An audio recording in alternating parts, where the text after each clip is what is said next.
Hello everyone. तो कैसे हैं आप? उम्मीद करती हूँ अच्छे होंगे। तो दोस्तों, आज मैं आप लोगों के लिए लेकर आई हूँ कवि अरुण कमल जी द्वारा लिखी गई दो कविताओं के बारे में। तो प्रस्तुत पाठ की पहली कविता नए इलाकों में कवि ने एक ऐसी दुनिया में प्रवेश करने का आमंत्रण का उल्लेख किया है जो एक ही दिन में पुरानी पड़ जाती है। और इस कविता के आधार पर कवि इस बात का ज्ञान देना चाहते हैं कि जीवन में कुछ भी तय नहीं होता, यानी कोई भी चीज परमानेंट नहीं होती। और इस पल पल बनती और बिगड़ती दुनिया में किसी की भी यादें के भरोसे नहीं जाया जा सकता। और इस पाठ की दूसरी कविता खुशबू रचते हैं हाथ में कवि ने सामाजिक विषमताओं को बेनकाब किया है। और इस कविता में कवि ने गरीबों के जीवन पर प्रकाश डाला है। कवि कहते हैं कि यह किसकी और कैसी कारस्तानी है, यानी आर्टिफिशियल है, जो वर्ग समाज को सुंदर बनाने में लगा हुआ है और उसे खुशहाल बना रहा है। वही वर्ग अभाव में गंदगी में जीवन बिताकर रह रहे हैं। लोगों के जीवन में सुगंध बिखरने वाले हाथ बहुत ही भयानक स्थितियों में जीवन में बिताने पर मजबूर है। क्या विडंबना है कि खुशबू रचने वाले ये हाथ दूर दराज के सबसे गंदे और बदबूदार इलाकों में जीवन बिता रहे हैं। और स्वस्थ समाज के निर्माण में योगदान करने वाले ये लोग इतने उपेक्षित हैं कि कवि यह प्रश्न कर रहे हैं कि आखिर कब तक ऐसा चलने वाला है। तो दोस्तों, आगे बढ़ने से पहले अगर आपने अभी तक मेरे चैनल को सब्सक्राइब नहीं किया हो तो प्लीज जाकर सब्सक्राइब कर देना। तो अब हम देखेंगे एक एक कविताओं का वाख्याय। तो कवि कहते हैं कि शहर में नए मोहल्ले रोज ही बसते हैं। ऐसी जगहों पर रोज नए नए मकान बनते हैं और रोज रोज नए बनते मकानों के कारण कोई भी व्यक्ति ऐसे इलाकों में रास्ता भूल जाता है। और कवि को भी यह परेशान होती है कि वहां भी इन मकानों के बीच अपना रास्ता हमेशा भूल जाते हैं। और दूसरे वाले काव्यांश में कवि कहते हैं जो पुराने निशान हैं वो धोखे दे जाते हैं, क्योंकि कुछ पुराने निशान तो सदा के लिए मिट जाते हैं।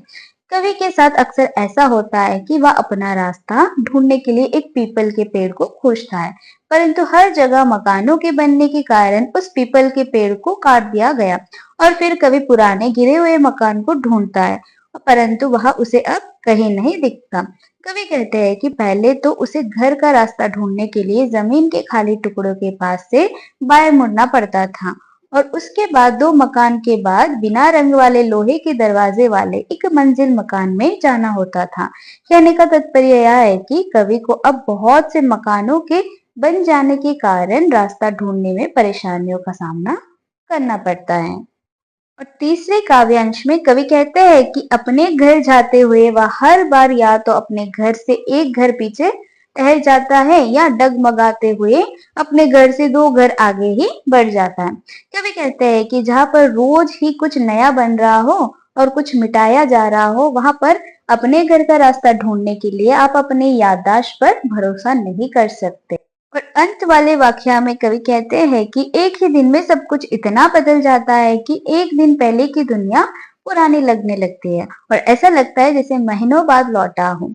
ऐसा लगता है जैसे घर से वसंत ऋतु में बाहर गया था और पतझड़ ऋतु में लौटकर आया हूँ, जैसे वैशाख ऋतु में गया था और भादों में लौट आया हूँ। कवि कहते हैं कि अब सही घर ढूंढने का एक ही उपाय है कि हर दरवाजे को खटखटाकर पूछा कि उसके पास अपने घर ढूंढने के लिए बहुत कम समय है, क्योंकि अब तो आसमान से बारिश भी आने वाली है। और कवि को उम्मीद है कि कोई परिचित उसे देख लेगा और आवाज लगाकर उसे उसके घर ले जाएगा। तो अब देखेंगे हम दूसरी कविता खुशबू रचते हैं हाथ। तो प्रस्तुत पंक्तियों में कवि कहते हैं कि अगरबत्ती का इस्तेमाल लगभग हर व्यक्ति करता है। अगरबत्ती हालांकि पूजा पाठ में इस्तेमाल होती है, लेकिन इसकी खुशबू ही शायद वह वजह होती है कि लोग इसे प्रतिदिन इस्तेमाल करते हैं। इस कविता में कवि ने उन खुशबूदार अगरबत्तियों या बनाने वाले के बारे में बताया है जो खुशबू से कोसों दूर है। ऐसे कवि ने इसीलिए कहा है क्योंकि अगरबत्ती का कारखाना यानी जो फैक्ट्री है अक्सर किसी तंग गली में, घरों में और सड़कों के किनारे गंदे पानी के बहाव के लिए बनाए गए हैं और रास्ते के पार और बदबूदार कूड़े के ढेर के समीप होता है। ऐसे स्थानों पर कई कारीगर अपने हाथों से अगरबत्ती को बनाते हैं। दूसरे प्रसंग में कवि कहते हैं कि अगरबत्ती बनाने वाले कारीगर के हाथ तरह तरह के होते हैं। किसी के हाथ में उभरी हुई नसें होती है, किसी के हाथों के नाखून घिसे हुए होते हैं और कुछ बच्चों भी काम करते हैं जिनके हाथ पीपल के नए पत्तों की तरह कोमल होते हैं यानी सॉफ्ट होते हैं। कुछ कम उम्र की लड़कियां भी होती है जिनके हाथ जुई के फूल की डाल की तरह खुशबूदार होते हैं। कुछ कारीगर के हाथ गंदे कटे पीटे और चोट के कारण फटे हुए भी होते हैं। कवि कहते हैं कि दूसरों के लिए खुशबू बनाने वाले खुद ना जाने कितनी और कैसी तकलीफों का सामना करते हैं। और लास्ट वाले प्रसंग में कवि कहते हैं कि इसी तंग गली में पूरे देश की प्रसिद्ध अगरबत्तियां बनती है। उसी गंदे मोहल्ले के गंदे लोग यानी गरीब लोग ही केवड़ा, गुलाब, खस और रात रानी की खुशबू वाली अगरबत्तियां बनाते हैं। यह एक विडंबना ही है जो दुनिया की सारी खुशबू उन गलियों में बनती है जहां दुनिया भर की गंदगी समाई जाती है। तो दोस्तों यहाँ थी कविता। आई होप आपको यह एक्सप्लेनेशन अच्छा लगा होगा। तो चलिए मिलते हैं नेक्स्ट वाले वीडियो में। तब तक के लिए खुश रहे, स्वस्थ रहे।